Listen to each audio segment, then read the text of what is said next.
खुदावंद यीशु मसीह जिसका फरमाना है कि मैं इस पत्थर पर अपनी कलीसिया बनाऊंगा और आलम अरवाह के दरवाजे उस पर गालिब ना आएंगे, उसी के नाम में आपकी सलामती हो। शायद आपने प्यू रिसर्च नामी अदारे का नाम सुना हो। ये अमेरिका में एक थिंक टैंक है जिसका काम यह है कि ये मुआशरे में चलने वाले मुख्तलिफ तरह के जो ट्रेंड्स होते हैं उन पर निगाह रखें, उन ट्रेंड्स से मुतालिक फिर सर्वेज वगैरह करें और उससे देखें कि लोग मुख्तलिफ मामलात, मुख्तलिफ इश्यूज जो हैं उनके बारे में क्या सोचते हैं, मस्बत सोचते हैं, मनफी सोचते हैं। अब प्यू रिसर्च को जो चीज़ काबिल एतबार बनाती है, जो इसको ज़्यादा रिस्पेक्टेबल बनाती है, वो ये है कि ये सिर्फ ये बताते हैं कि लोग इस वक्त किसी भी बात के बारे में क्या सोच रहे हैं। ये अपनी राय नहीं देते हैं, ये नहीं कहते हैं कि ये ठीक है या गलत है, ये सिंपली बताते हैं कि लोग इस वक्त क्या सोच रहे हैं। तो इसी तरह की एक रिसर्च पिछले दिनों में भी मंजरे आम पर आई, जिसमें प्यू रिसर्च ने जायजा लिया कि मजहब जो कि कई दहाइयों से अमेरिका में जवाल पजीर है, यानी कि लोग ज्यादा से ज्यादा जो मजहब से दूर हो रहे हैं, तो इस साल में उनका क्या रुझान है। तो जो फिर उन्होंने रिसर्च शाया की वो खुद उनके लिए भी हैरानकुन थी। उनमें से पहली चीज इन्होंने नोट की कि मजहब जो कि कई दहाइयों से अमेरिका और दीगर ममालिक में जवाल पजीर है, यानी कि ज्यादा से ज्यादा लोग खुदा से दूर हो रहे हैं, मजहब से दूर हो रहे हैं, तो यह सिलसिला या तो बिल्कुल रुक गया है या फिर सुस्त रवि का शिकार हो गया है, यानी कि अब ज्यादा लोग अमेरिका में मजहब से दूर नहीं हो रहे हैं। और फिर इससे भी ज्यादा दिलचस्प बात जो इन्होंने नोट की वो ये थी कि पिछले साल तक सिर्फ 18% लोग अमेरिका में कहते थे कि मजहब का उनकी जिंदगी में कोई अमल दखल है, जबकि इस साल में ये परसेंटेज ये 36% तक चली गई है, यानी कि अब ये डबल हो गई है और 36% लोगों का कहना है कि मजहब उनकी जिंदगी में कुछ अहमियत रखता है, उसका हमारी जिंदगी पर कोई असर है। और जैसे कि मैंने कहा कि ये सिर्फ एक साल के दौरान तकरीबन 100% इजाफा हुआ है उन लोगों की तादाद में जो कहते हैं कि मजहब हमारी जिंदगी में अमल दखल रखता है। और फिर तीसरी चीज इस सर्वे में आई कि कुछ अरसे पहले तक लोग कहते थे कि मजहब जो है उसका हमारी जिंदगी से कोई ताल्लुक नहीं होना चाहिए क्योंकि ये कोई पॉजिटिव चीज नहीं है, लेकिन हैरानकुन तौर पर इस साल में तकरीबन 60% लोगों का कहना था कि मुआशरे में मजहब का होना जरूरी है और ये मस्बत किरदार अदा करता है। और फिर ये ट्रेंड सिर्फ यूएसए में ही देखने में नहीं आया, बल्कि इंग्लैंड में भी इस ट्रेंड को देखा जा रहा है और वहां पर भी इसी तरह का एक मोतबर अदारा है जिसे YouGov कहते हैं। तो उनकी जो हालिया रिसर्च सामने आई है उसमें भी एक बड़ी दिलचस्प बात देखने को मिली और वो ये थी कि 2021 तक 21% लोग थे इंग्लैंड में जो कहते थे कि वो खुदा पर ईमान रखते हैं, लेकिन 2025 में यह तादाद 21% से बढ़कर 45% हो गई है। इसके अलावा फिर कनाडा में भी कुछ दिलचस्प हकाइक सामने आए हैं और कनाडा वो मुल्क है जो कि अमेरिका और इंग्लैंड से भी ज्यादा आप समझ लें कि वो लिबरल है और वहां पर एक चर्च पर हालिया तहकीक सामने आई है जो कि सेंट पॉल्स के नाम से जाना जाता है। तो सेंट पॉल की जो क़यादत है उनका कहना है कि कोविड से पहले तकरीबन जो संडे सर्विस में लोग आते थे उनकी तादाद 40 से 50 होती थी, लेकिन अब यह तादाद 500 हो गई है। और अगर आप परसेंटेज के लिहाज से देखें तो ये 10 गुना ज्यादा तादाद है जो कि इस चर्च में आ रही है। और उनका मजीद कहना था कि और भी ज्यादा खुशी की बात है कि पहले हमारे चर्च में अगर लोग आते भी थे तो वो ज्यादातर बुजुर्ग थे, लेकिन अभी जो ज्यादा तादाद होती है वो नौजवानों की होती है जिसको जेन ज़ी कहा जाता है। और फिर इनका कहना था कि जब हमारे पास लोगों की तादाद काफी ज्यादा होने लगी तो एक और चर्च था जिसको सेंट जॉर्ज के नाम से जाना जाता है, तो वो पिछले 10 साल से बंद था और अभी हमने उसे खोला है और अभी वहां पर भी तकरीबन संडे सर्विस जो होती है वो 100 लोगों पर मुश्तमिल होती है। तो जब इन लोगों से पूछा गया कि किस वजह से ये लोग चर्च में आ रहे हैं या फिर जो लीडर्स थे उन चर्चेस के उनसे पूछा गया तो उन्होंने बताया कि इसकी एक बड़ी वजह जो थी, जो पहली बड़ी वजह थी वो कोविड था। क्योंकि जब कोविड आया तो लोग अपने घरों में बंद हो गए, अब उनके पास सिर्फ मोबाइल थे और मोबाइल पे वो लगे हुए थे, किसी से मिल नहीं सकते थे।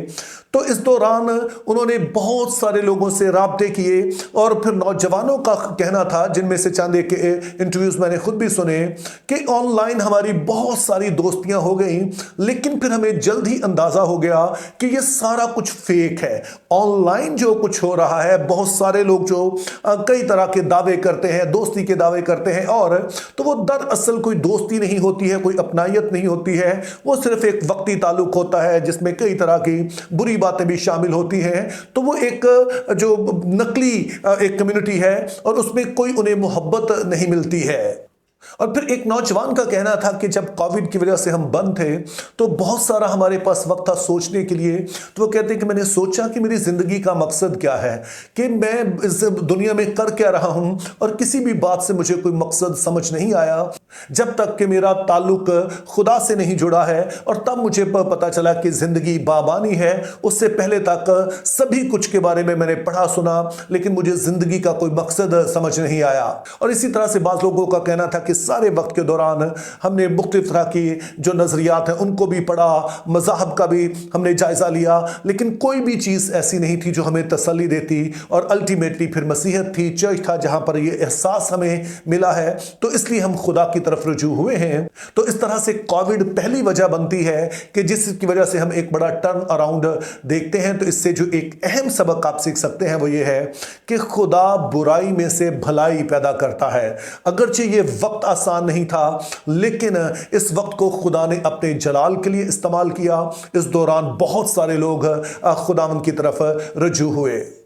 इसी तरह से जब उनसे यह भी पूछा गया कि ठीक है कि आपका राब्ता खुदा से हो गया, लेकिन किस तरह से यह मुमकिन हो सका कि आप खुदा को पहचान सके,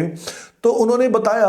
कि इस दौरान जबकि वो अपने घरों में बंद थे और ज़ाहिर सिर्फ मोबाइल यूज़ कर रहे थे, तो कई ऐसे मसीही लोगों से उनकी मुलाकात हुई जो सोशल मीडिया पर कलाम सुनाते हैं। उनकी बातें उन्हें सुनने का मौका मिला। तो बहुत सारे जो यूट्यूबर्स थे, बहुत सारे जो सोशल मीडिया इन्फ्लुएंसर थे, जो क्रिश्चियन थे, जो मसीही मवाद की तशहीर कर रहे थे, जो इंजील का पैगाम सुना रहे थे, और जब हर तरफ मायूसी फैलाई जा रही थी, तो ये मसीहत थी जो हर तरफ उम्मीद और मोहब्बत का पैगाम फैला रही थी। तो ये सोशल मीडिया इन्फ्लुएंसर थे जिनकी वजह से दरअसल हम खुदावंद की तरफ रुजू हुए हैं। तो यहां पर फिर दूसरा अहम सबक जो हम सीखते हैं वो ये है कि बहुत सारे लोग सोशल मीडिया को बुरा समझते हैं, इसको एक बुराई की जड़ के तौर पर देखते हैं। लेकिन मैं हमेशा से इस बात पर यकीन रखता हूं कि अक्सर चीजें जो है अपने आप में बुरी नहीं है, बल्कि उनका इस्तेमाल बुरा होता है। शुरू से ही हम देखते हैं कि जो भी नई चीज आती है लोग उसे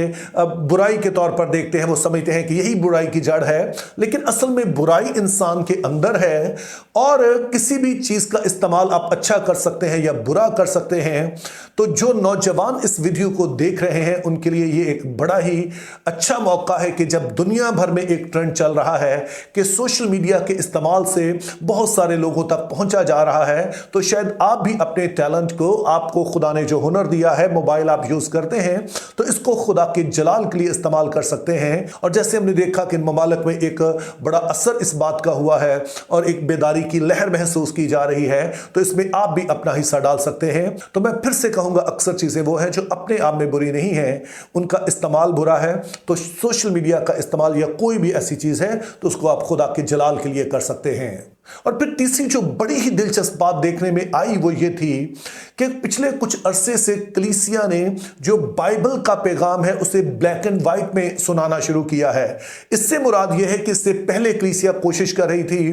कि वो लोगों के लिए ठोकर का बायस ना बने, यानी कि कोई भी ऐसा मामला है, कोई भी ऐसा मुआशरे में इशू है, तो वो कोई ऐसी बात ना करें जिससे दूसरों का दिल दुखे। अब जाहिर है, बज़ाहिर तो ये अच्छी बात है, लेकिन बहुत सारी ऐसी गुनाह आलूदा बातें थी जिनके बारे में कलीसिया या तो खामोश थी या फिर उनको खुद भी अपना रही थी। और मकसद ये था कि लोगों के लिए रेलेवेंट बना जाए ताकि वो चर्च में आ सके, लेकिन इसका फायदा होने की बजाय इसका नुकसान हुआ। लेकिन पिछले कुछ अरसे में कलीसिया ने वही कुछ कहना शुरू किया जो कि बाइबल मुकद्दस फरमाती है। उसकी एक मिसाल आप चार्ली कर्क से ले सकते हैं कि जिन्होंने कैटेगोरिकली इस बात को कहा कि खुदा ने सिर्फ दो ही जिनसे बनाई है, मर्द या औरत, और जो शादी है वो इनके दरमियान ही हो सकती है। तो वो लोग जो हम जिन्स प्रस्ती की तरफ रागब हो रहे हैं और इस तरह के मकरू जो अफाल हैं उनका शिकार हो रहे हैं, तो मसीहत उनसे नफरत नहीं करती है, लेकिन उनके इस अमल को एंडोर्स भी नहीं करती है। अब जैसा कि आप जानते हैं कि चार्ली कर्क की खिदमत नौजवानों में ही थी, और जैसे हमने देखा अभी कि बहुत सारे नौजवान जो है, जेन ज़ी जो है वो खुदावंद की तरफ आ रही है, तो उसका एक सबब यह है कि उन्हें क्लियर कट बताया गया, क्लियर कट उनको रहनुमाई दी गई कि खुदा की नज़र में क्या ठीक है। जाहिर है बहुत सारे लोगों को यह बुरा भी लगा, और दरअसल इस वजह से चार्ली कर्क की जान भी गई, लेकिन एक बड़ी तादाद नौजवानों की वो है जिन्होंने इस पैगाम को कबूल किया, और खास तौर पर चार्ली कर्क की शहादत के बाद तो ये मामला आसमान को छूने लगा। तो इससे आप तीसरा सबक सीखते हैं कि क्रिश्चियनिटी हमेशा से काउंटर कल्चर है,